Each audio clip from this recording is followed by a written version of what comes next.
as calls grow louder across the board for an investigation into the sudden and inexplicable growth in Representative Ilhan Omar's wealth. Authorities now reveal that Justice Department probes into the Congresswoman have actually been going on for years. The plot thickens.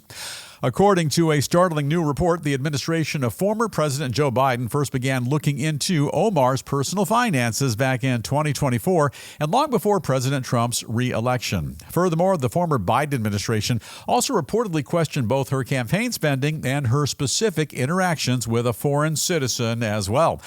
According to one unnamed official, the investigation was originally launched by the Public Integrity Unit of the U.S. Attorney's Office in Washington before eventually stalling out due to a lack of substantial evidence. In the meantime, both Republican lawmakers and President Trump himself are now ratcheting up the heat on Omar and threatening to open up an entirely new set of probes, all into the Somalia-born Democrat. And those moves coming after she herself openly boasted about her staggering newfound wealth on recent congressional disclosure forms. For his part, President Trump confirms that right now both Congress and the current Justice Department are taking a much closer look at the Congresswoman, pointing out that she had absolutely nothing when she first arrived in our country, but is now worth, in his words, a staggering $44 million. And look, maybe she found that dough in a couple of suitcases at the Minneapolis International Airport. Who knows?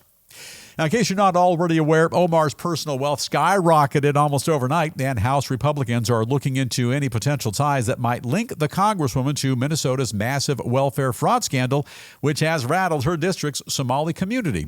So far, however, no evidence has been discovered which directly connects her to those fraud schemes.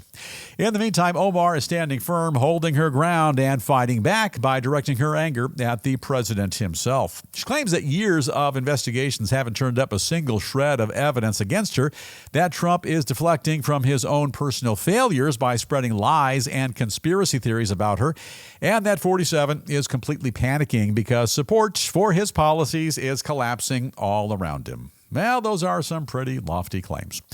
Final thought, and this is what we call the News Roundup Lowdown, and here's the way we see it. This warm and fuzzy, cute and cuddly congressional representative from Minnesota's fraud-riddled, crime-laden 5th District, that's Minneapolis, by the way, I'll be honest, I like her.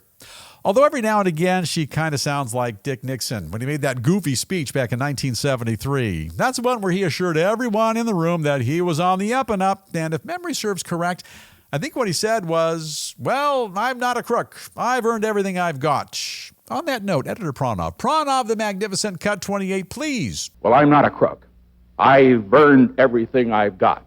I always liked that guy, a fine 1.5-term U.S. president. And now, look, nobody's saying that Madam Omar is a crook. It's just that this is the second administration to become mildly curious about her rags to riches story. And as a fan of juicy fables that even the National Enquirer couldn't dream up, I want to know more.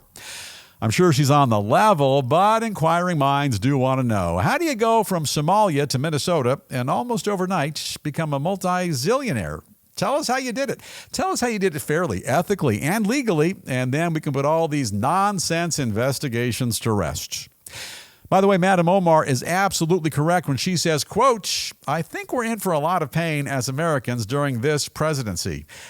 Well, yeah, when you're a congressional representative in a state being investigated for billions of dollars in fraud, the accusations and investigations, they can, in fact, be painful.